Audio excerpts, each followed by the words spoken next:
More than $300 trillion in global debt, a number larger than the world's economy itself, a number that should have collapsed the system years ago, and yet nothing breaks. Governments keep borrowing. Markets remain calm. Institutions insist everything is under control. So here's the real question. If everyone owes money, if governments owe banks, banks owe central banks, and central banks owe no one, who is actually paying for all of this? Because debt never disappears. It only changes who carries the weight. And the answer is not written in financial reports. It is written into everyday life. The figure itself is unsettling. More than $300 trillion in global debt is not just a large number. It is a number that should not exist in a system built on repayment, discipline, and balance. It exceeds annual global economic output several times over. It dwarfs historical precedents. And under normal conditions, it would signal imminent collapse. Yet markets are calm. Governments continue to borrow. Interest rates, while higher than their historic lows, remain manageable. There is no global panic. No mass liquidation, no coordinated austerity. The number grows and the world continues as if it were background noise.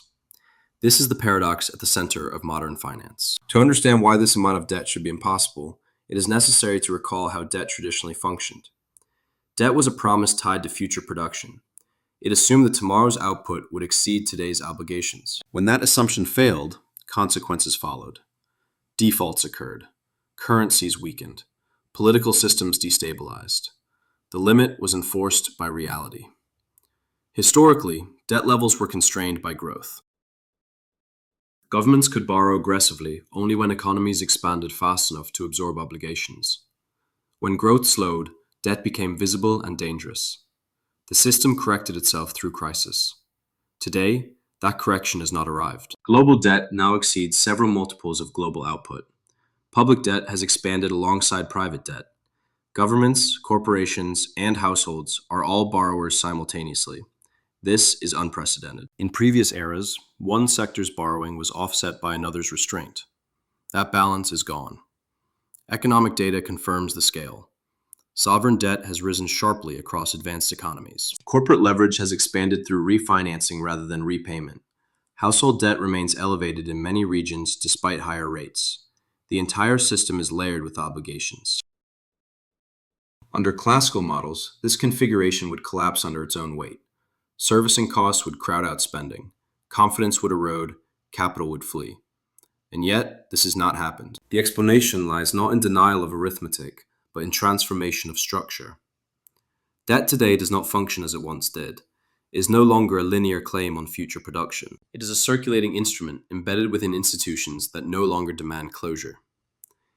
Repayment has been replaced by rollover. Settlement has been replaced by management. When governments issue debt today, the expectation is not that it will be paid down in any meaningful sense. It will be refinanced, extended, absorbed. The obligation persists, but its urgency disappears. This is why the number can grow without triggering panic. The system no longer treats debt as something that must end. It treats it as something that must continue. Central banks play a crucial role in this shift. By acting as buyers of last resort, they neutralize the threat of illiquidity. Markets no longer ask whether there will be demand for new issuance. They assume it. This assumption removes a critical constraint. At the same time, global coordination amplifies tolerance. When all major economies expand debt together, relative discipline vanishes. There is no safe haven defined by restraint. Excess becomes normalized. The psychological impact is profound. Investors stop reacting to size and focus on flow. As long as payments are made and refinancing succeeds, the stock of debt feels abstract. The number becomes disconnected from consequence. Media coverage reinforces this detachment. Debt figures are reported without context. Trillions are mentioned casually. The public hears the number, but not the mechanism.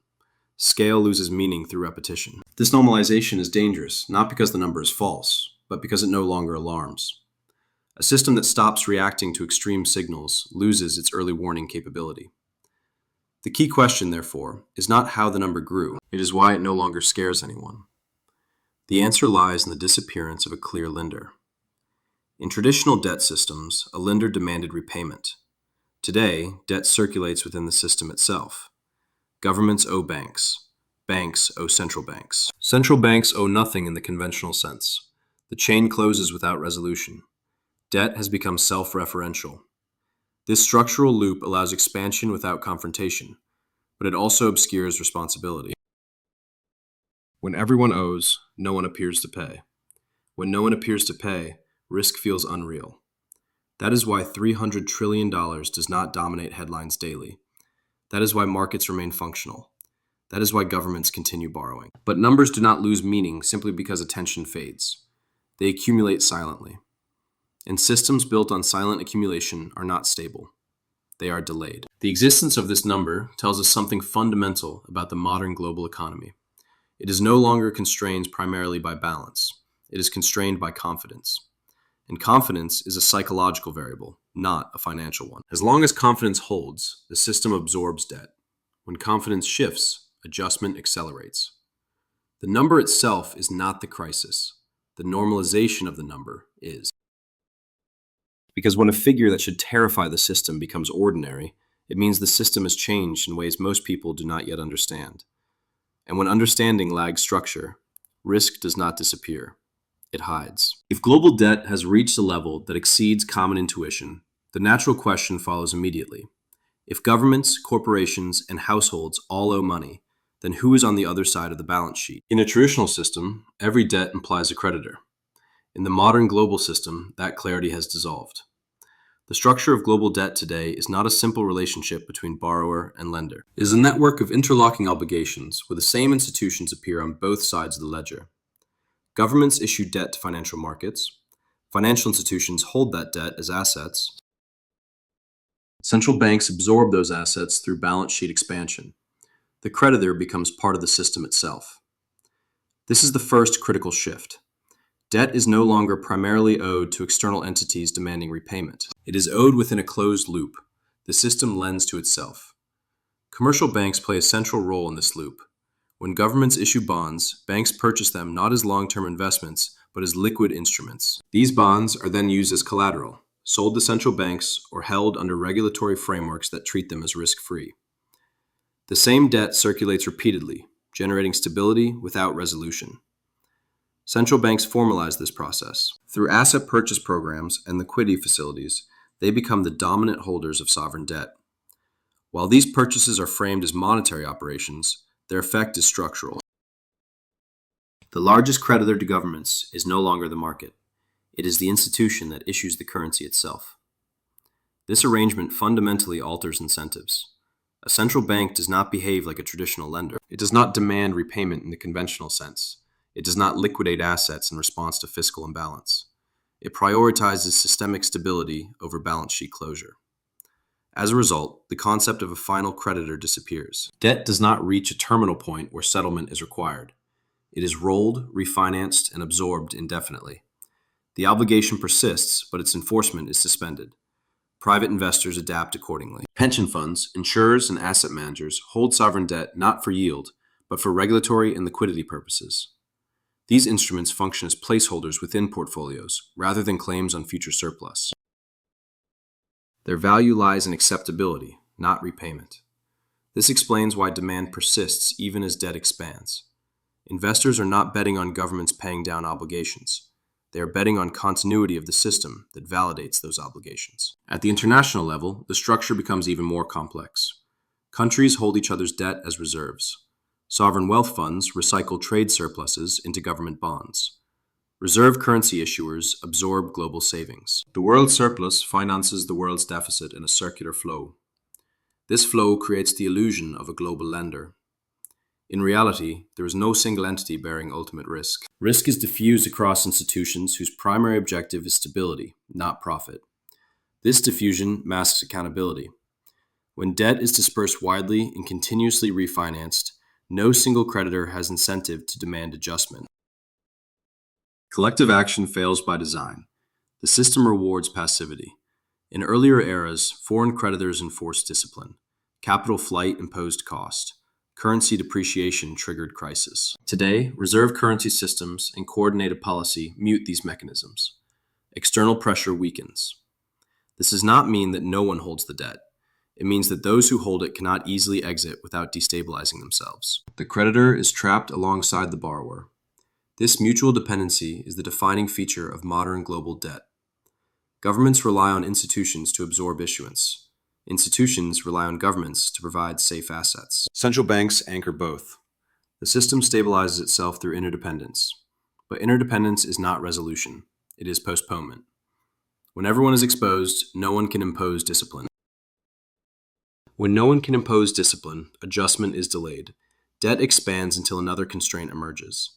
That constraint is not financial. It is social, political, and psychological. The real lender in the system is not an institution. It is confidence. As long as participants believe the loop will hold, it does. When belief weakens, structure unravels.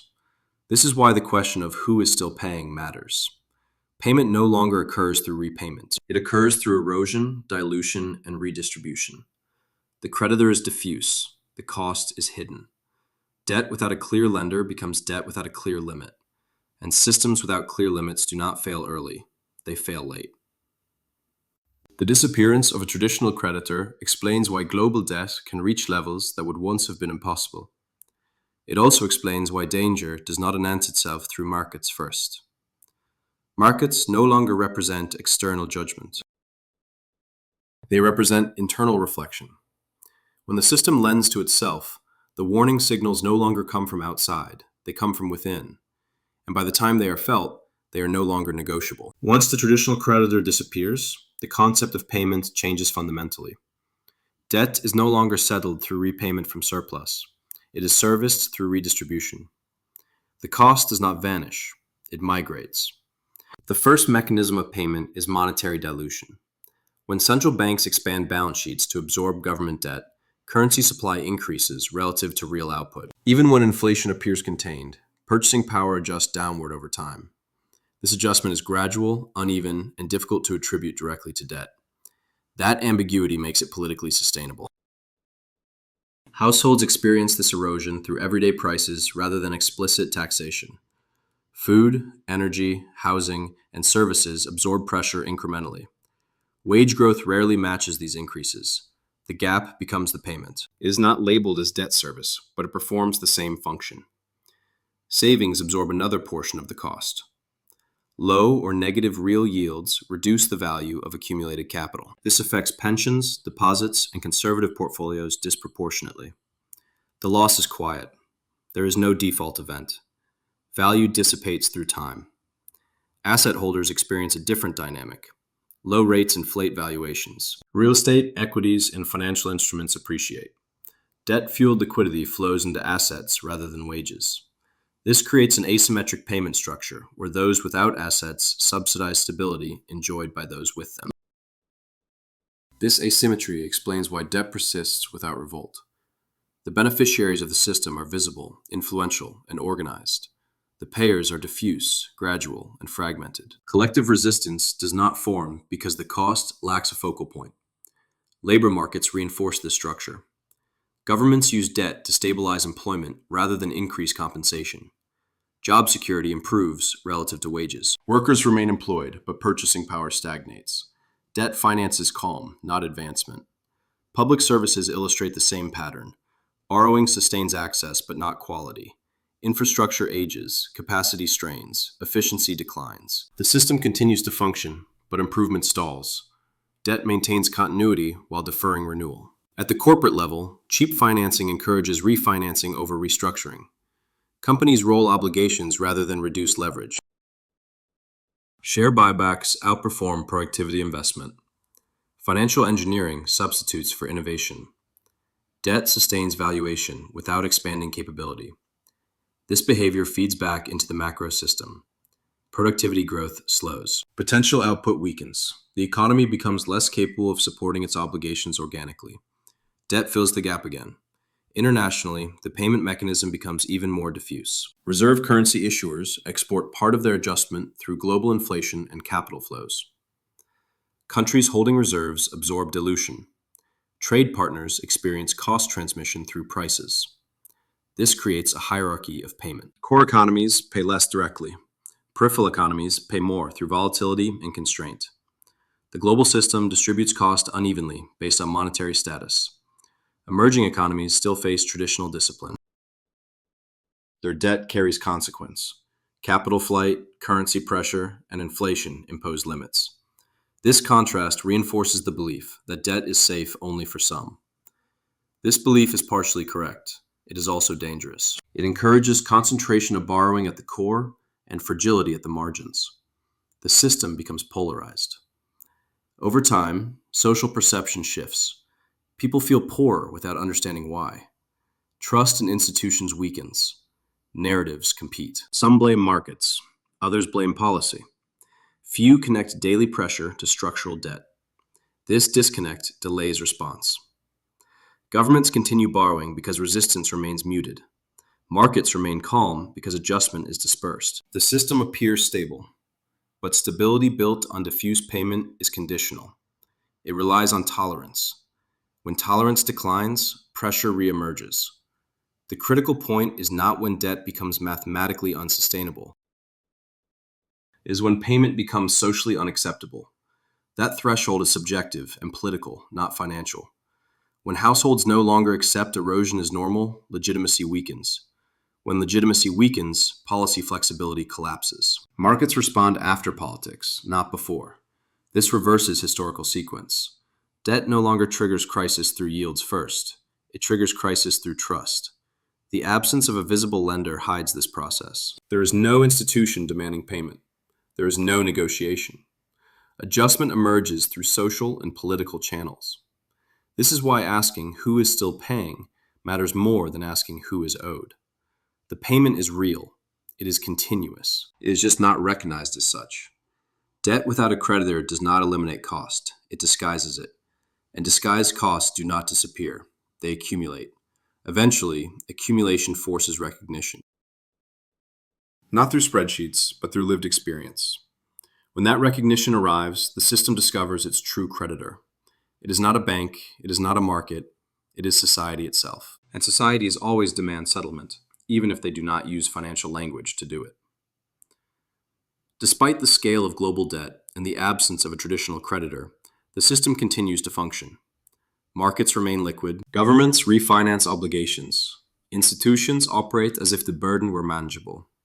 This persistence creates a dangerous illusion that the system has solved the debt problem. In reality, it has learned how to delay it. The modern global financial system is not designed to eliminate debt. It is designed to manage it indefinitely. This distinction explains why collapse has not occurred despite numbers that would once have triggered immediate crisis. Stability is no longer the result of balance. It is the result of intervention. Central banks sit at the core of this architecture. By guaranteeing liquidity and absorbing risk, they prevent the feedback loops that once enforced discipline. Bond yields no longer reflect scarcity. They reflect policy intent. Markets price expectations, not fundamentals. This intervention does not eliminate risk. It redistributes it. Volatility is suppressed in public markets, but pressure builds elsewhere. Asset prices rise faster than incomes. Financial stability improves, while social stability erodes. The system trades visible calm for invisible tension. Debt management has become a continuous process rather than an episodic one. Governments roll obligations forward, extending maturities and smoothing repayment profiles. Refinancing replaces settlement. The question is not whether debt will be paid, but whether it can be serviced without disruption. So far, the answer has been yes. Servicing costs remain manageable because interest rates, even when elevated, remain structurally constrained. Central banks cannot allow rates to rise far beyond fiscal tolerance without destabilizing the system they are tasked with protecting. This creates an upper bound on discipline. This upper bound allows governments to plan with confidence. Budgets assume continued market access. Deficits persist even during periods of growth. Emergency measures become baseline policy. The absence of immediate consequence validates behavior. Global coordination reinforces this pattern. When major economies expand debt simultaneously, relative pressure disappears. No country appears reckless because all are engaged in similar strategies. Excess becomes normal. This normalization changes market psychology. Investors stop viewing debt growth as a warning signal. They focus on liquidity, central bank alignment, and political stability. Risk assessment shifts from numbers to narratives. As long as institutions communicate cohesion and control, markets comply. Confidence becomes self-reinforcing. The belief that intervention will continue suppresses fear. Fear suppression encourages further borrowing. This is not irrational behavior. It is rational within the system as structured. The problem lies not in individual decisions, but in collective dependence. The system's resilience comes from its ability to defer adjustment. Instead of absorbing shock through default or restructuring, it spreads adjustment over time and across actors. Inflation, asset inflation, currency dilution, and fiscal transfers all share the burden. This diffusion makes crisis harder to detect. There is no singular moment of failure.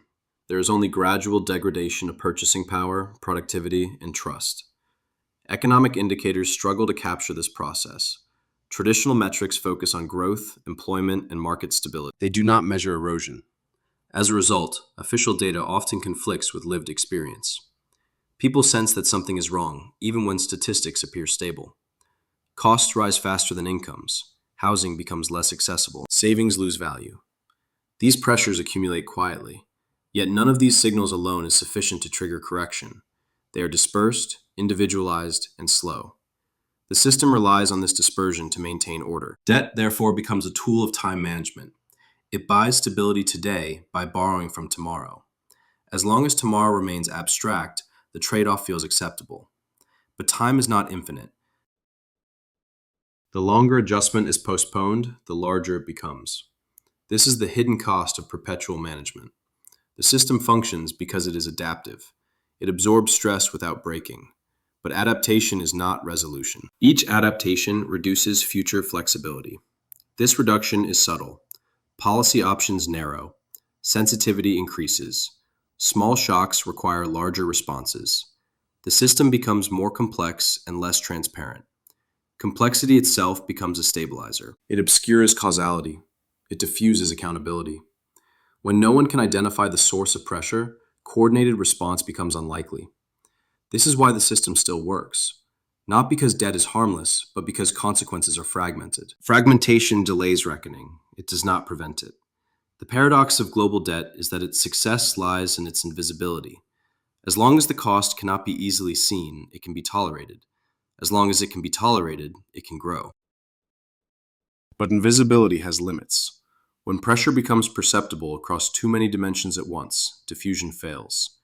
This is the stage the system approaches slowly. Calm persists. Markets function. Institutions communicate confidence. Yet beneath that calm, capacity erodes. Debt does not destabilize the system by growing too large. It destabilizes the system by narrowing its ability to respond.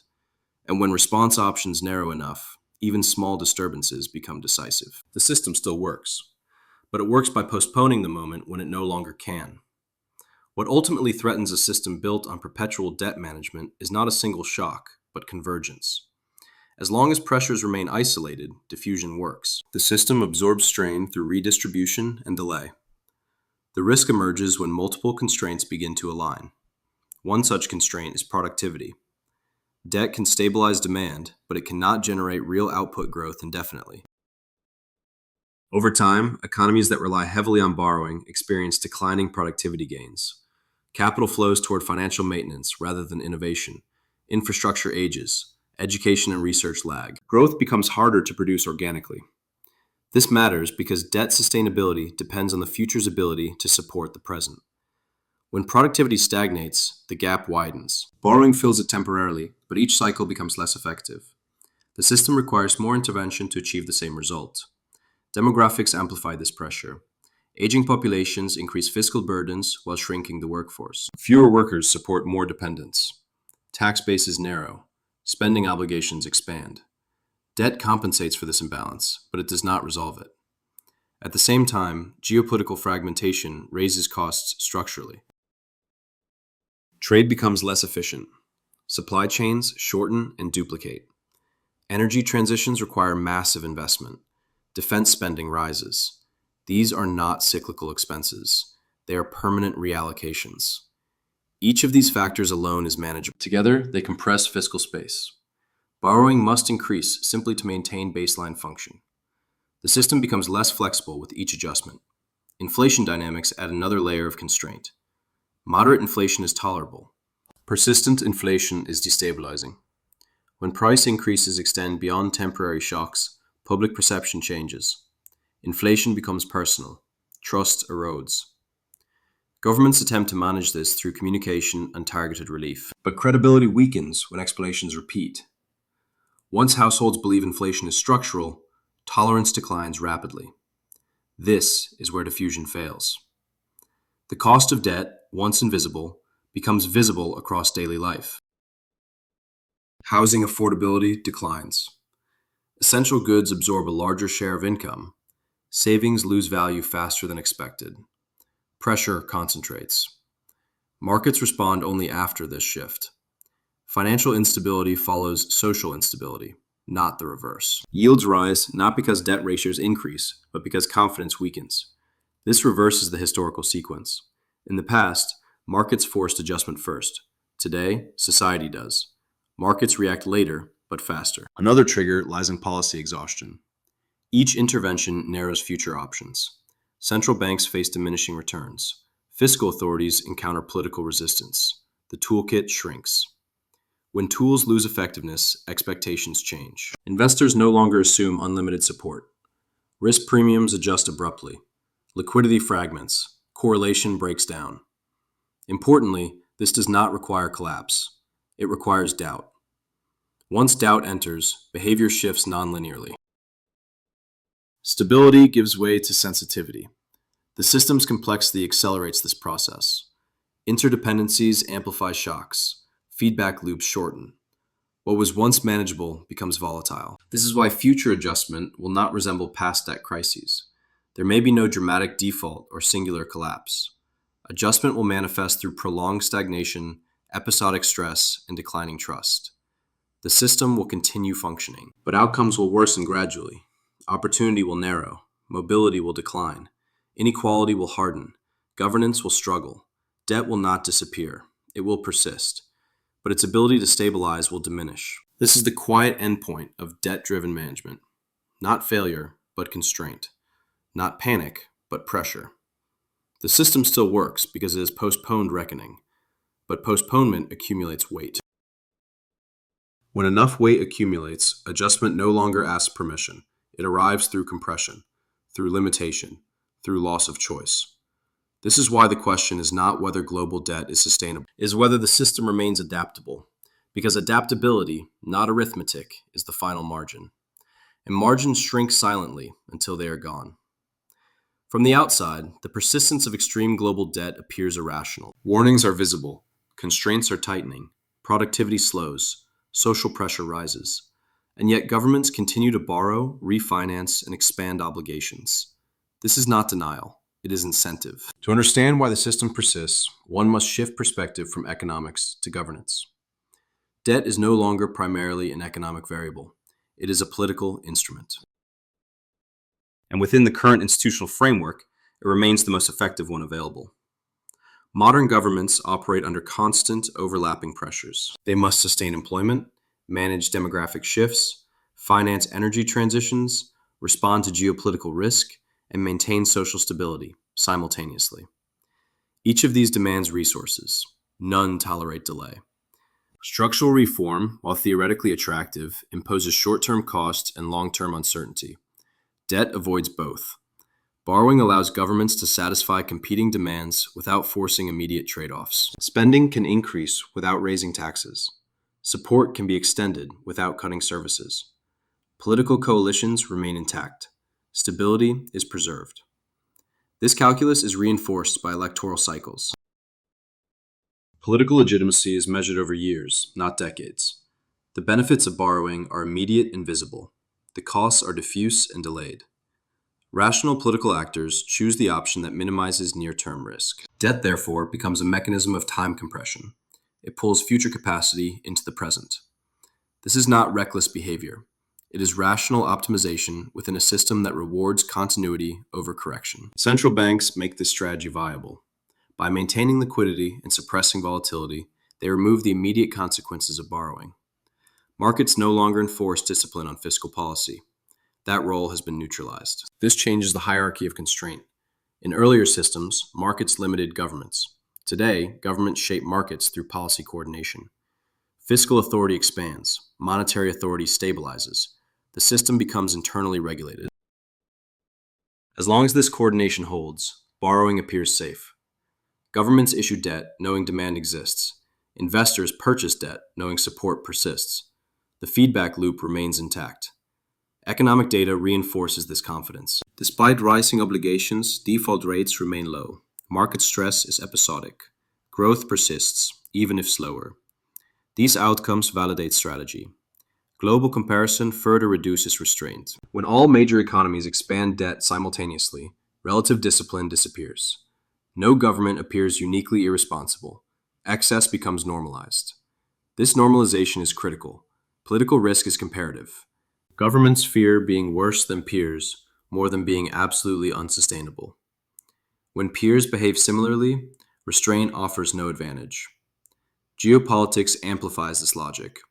Strategic competition encourages spending. Defense, industrial policy, technological independence, and supply chain security all require massive investment. Debt finances these priorities without weakening political standing. Public opinion adapts. Citizens demand protection from shocks. Governments respond with support. Debt-funded stability becomes expected. Withdrawal becomes politically dangerous. This expectation creates dependency. Once support is normalized, removing it triggers backlash. Governments learn quickly that restraint carries greater political costs than borrowing. Institutions internalize this lesson. Budget frameworks assume deficits. Debt management offices focus on access rather than reduction. Policy language shifts from sustainability to resilience. This does not mean governments believe debt is harmless. It means they judge alternatives to be worse. Cutting spending risks unrest. Raising taxes risks revolt. Reform risks fragmentation. Debt risks future pressure. Political systems choose future pressure. This choice is reinforced by uncertainty. The timing of debt-related consequences is unclear. The timing of political backlash from restraint is immediate. Rational actors choose certainty over abstraction. The result is path dependence. Each borrowing cycle increases reliance on the next. Policy flexibility narrows. Exit becomes harder. At this stage, debt is no longer optional. It is embedded. Governments do not ask whether to borrow. They ask how to borrow safely. Safety is defined as market access, duration extension, and coordination with central banks. Debt management becomes technical rather than moral. This technicalization distances decision-making from public scrutiny. Borrowing appears procedural, not political. Responsibility diffuses. International institutions reinforce this framework. Financial stability is prioritized over fiscal adjustment. Crisis prevention replaces correction. Lending facilities expand. Discipline softens. The system therefore persists not because it ignores danger, but because it has redefined it. Danger is no longer debt accumulation. Danger is instability. Debt reduces instability in the short term. That is its power. That is why it remains dominant. But this dominance has consequence. By prioritizing stability over adjustment, governments trade adaptability for calm. Each intervention narrows future options. This narrowing is gradual. It does not trigger alarm. It feels manageable. Until it is not. The political logic of debt is coherent. It is rational. It is effective. And that is precisely why it is dangerous. Because systems built on rational, short-term choices can become trapped by their own success. Debt continues not because governments are careless, but because, within the rules they operate under, is the least risky move available. The question is not why they keep borrowing. The question is, what happens when borrowing stops working as protection? Every political logic, no matter how rational, eventually encounters a boundary. In the case of global debt, that boundary is not financial capacity in the narrow sense. It is legitimacy. Debt works as a stabilizing tool only as long as societies believe that stability is being delivered fairly and effectively. When that belief weakens, the same mechanisms that once preserved calm begin to generate resistance. The first fracture appears in trust. Citizens tolerate debt when it protects living standards, employment, and security. When debt continues to grow, but outcomes stagnate, trust erodes. People begin to question not the tool, but the purpose. This erosion is subtle. It does not emerge through protests immediately. It emerges through disengagement. Voter turnout declines. Institutional confidence surveys deteriorate. Political polarization intensifies. The social contract weakens. Governments often misread this phase. Economic indicators still appear stable. Markets function. Employment persists. From a technocratic perspective, policy seems successful, but legitimacy is not captured by balance sheets. As debt-funded intervention becomes permanent, expectations shift. Support is no longer perceived as emergency assistance. It is perceived as entitlement. Once entitlements feel threatened, political reaction intensifies. At this point, fiscal flexibility narrows sharply. Governments cannot withdraw support without backlash. They cannot expand it indefinitely without consequence. Debt loses its role as shock absorber and becomes a constraint. This is where political fragmentation accelerates. Competing narratives emerge. Some demand restraint, others demand expansion. Consensus dissolves. Policy becomes reactive. Debt thrives on coherence. Fragmentation disrupts coherence. Markets respond not to debt levels, but to governance quality. When decision-making appears unstable, risk perception changes. Capital becomes selective. Liquidity fragments. Volatility rises. Importantly, this does not require default. It requires doubt. Doubt in the ability of institutions to manage trade-offs. Central banks face parallel pressure. Their independence depends on credibility. When inflation persists and intervention appears biased toward asset holders, public scrutiny increases. Political influence grows. Monetary authority becomes contested. This undermines the very coordination that made debt sustainable. Fiscal and monetary alignment weakens. Signals become inconsistent. Markets reassess assumptions. Another limit emerges through distribution. Debt-funded stability disproportionately benefits certain groups. When inequality hardens, tolerance declines. Redistribution through inflation and asset appreciation becomes visible. Social cohesion weakens. Governments attempt corrective measures, targeted transfers, windfall taxes, regulatory adjustments. These actions mitigate symptoms but do not reverse structure. Complexity increases. Efficiency declines. At the international level, similar limits appear. Countries begin to resist absorbing external adjustment. Trade tensions rise. Financial fragmentation accelerates. Reserve currency privileges face scrutiny. Debt management becomes geopolitical. Financial instruments become strategic tools. Cooperation weakens. This is the stage where debt stops being neutral. It becomes contested terrain. Yet even here, collapse is not immediate. The system adapts again. Controls increase. Narratives shift. Intervention intensifies. But adaptation has diminishing returns. Each layer reduces transparency and flexibility. Each intervention requires greater force to achieve smaller effects. Eventually, debt no longer stabilizes expectations. It destabilizes them. This is the critical inversion. When borrowing no longer reassures markets and societies, but signals inability to adjust, its function reverses. At that point, governments face a true constraint, not imposed by arithmetic, but by belief. Policy options narrow to two paths: slow adjustment with persistent friction, or forced adjustment through crisis. Most systems drift toward the first until circumstances impose the second. The timing remains uncertain, but the direction becomes clearer. Debt has carried the global system through decades of shocks. It has prevented collapse. It has preserved order. But preservation is not renewal. When debt substitutes for reform long enough, the system survives without evolving. And systems that survive without evolving eventually lose the capacity to choose their future. The political logic of debt reaches its limit when stability itself becomes the source of instability. That moment does not arrive with headlines. It arrives with fatigue. Fatigue with prices. Fatigue with promises. Fatigue with explanations. When fatigue sets in, the question shifts from, how do we manage this, to, why are we still accepting it? That is the true boundary of debt. Not insolvency, not markets, but consent. When societies reach the point where debt no longer feels protective, the system does not collapse overnight. It changes character. The transition is subtle, uneven, and often misunderstood.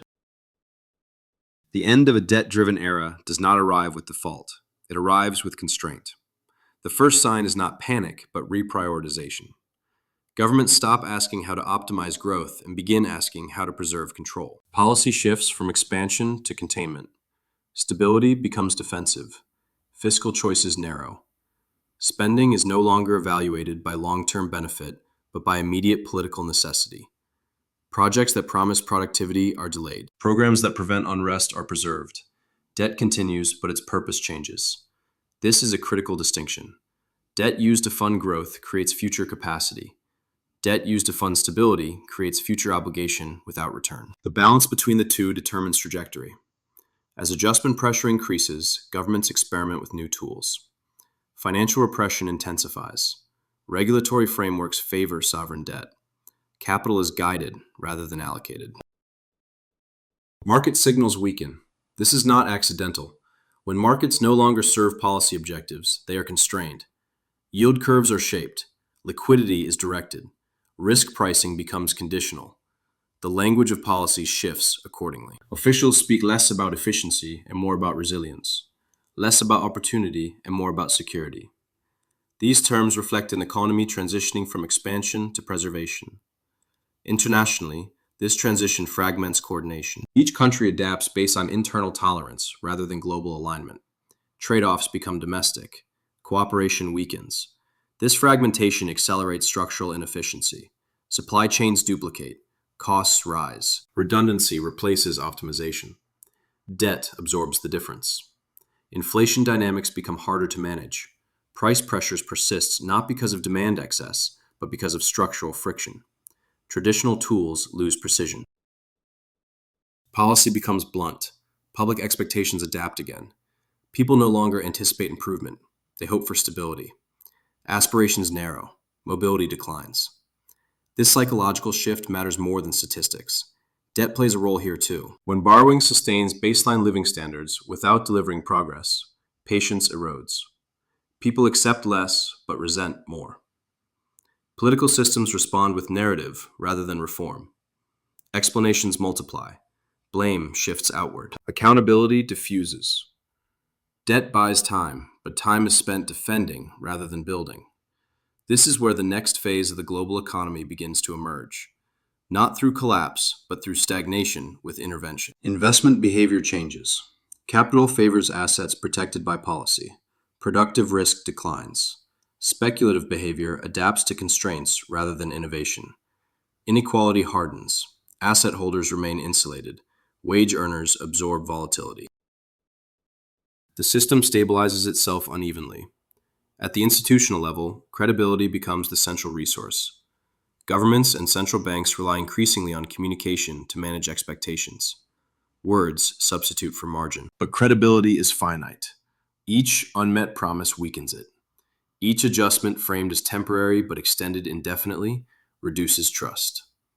Eventually, the system encounters its real limit. Not debt capacity, but belief in progress. When societies conclude that tomorrow will not be meaningfully better than today, the implicit contract breaks. Growth narratives fail. Debt loses its justification. At that point, adjustment becomes unavoidable. It may take the form of restructuring, inflationary reset, fiscal consolidation, or institutional overhaul. The path varies. The driver is the same. The global economy does not end. It reconfigures. Debt does not disappear. It is reinterpreted. Claims are diluted, obligations are transformed, values shift. This process is not neutral. It redistributes power. Those closest to policy benefit, those farthest absorb cost. The final irony is this. The system built to avoid crisis becomes more fragile precisely because it succeeds for too long. Stability without renewal produces exhaustion. Debt allowed the world to delay reckoning. But delay is not elimination. When adjustment arrives, it arrives in a system less flexible, more constrained, and more unequal than before. That is the legacy of an era where borrowing replaced choice. In the final stage of a debt-driven era, the most important changes occur not in balance sheets, but in behavior. Systems reveal their true priorities when resources tighten. The question shifts from what is possible to what is preserved. For governments, the transition forces a reevaluation of legitimacy. Authority can no longer rely solely on economic expansion or debt-funded protection. It must justify itself through order, security, and narrative coherence. Control replaces consensus as the stabilizing force. Policy becomes more interventionist, not less. Capital flows are guided. Strategic sectors receive protection. Market mechanisms operate within increasingly narrow boundaries. The language of free allocation gives way to managed outcomes. This does not represent a sudden ideological shift. It reflects structural necessity. When debt loses its capacity to buy stability cheaply, stability must be enforced more directly. For central banks, the role transforms fundamentally. Independence becomes conditional. Mandates expand. Monetary policy blends into fiscal governance. The boundary between technocratic management and political decision-making erodes. Credibility becomes a primary asset. Once lost, it cannot be easily restored. Communication intensifies. Forward guidance multiplies. Expectations are shaped more aggressively. But expectations cannot permanently override experience. When lived reality diverges too far from official narratives, belief fractures. For investors, the implications are profound. The era of passive exposure to growth gives way to selective positioning within constraint. Risk is no longer primarily cyclical, it is structural. Returns concentrate in assets aligned with policy rather than productivity. Real assets, strategic commodities, regulated monopolies, and protected industries outperform. Pure efficiency underperforms resilience. Volatility does not disappear. It changes form. Instead of market-wide shocks, localized stress dominates. Correlations weaken. Diversification becomes more complex. Capital preservation replaces capital maximization. Optionality becomes more valuable than yield. Liquidity regains importance, but access to liquidity becomes uneven. For households, the adjustment is more visceral. Opportunity narrows. Mobility slows. Debt feels heavier, even if nominal terms remain unchanged. Aspirations adapt downward. The social narrative shifts accordingly. People no longer expect systems to deliver progress. They expect systems to prevent collapse. This lowers the threshold for acceptance, but raises resentment. Political polarization intensifies. Simplistic explanations gain traction. Complex truths struggle for attention. Institutions face constant challenge. This environment favors short-term certainty over long-term reform. Governments postpone difficult choices. Debt persists as a bridge, even as the ground beneath erodes. Eventually, a new equilibrium emerges. Not through planning, but through constraint. Some claims lose value. Some expectations are reset. Some structures are redefined. This is not unprecedented. Every major debt cycle in history has ended not with repayment, but with transformation. Obligations are diluted. Rules are rewritten. Power shifts.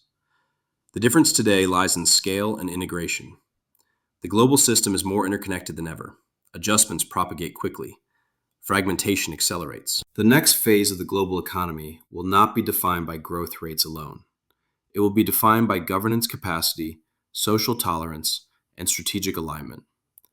Debt will remain central, but its function will change. It will no longer promise expansion. It will enforce limitation. Those who understand this transition early adapt. They do not wait for crisis signals. They read structural incentives.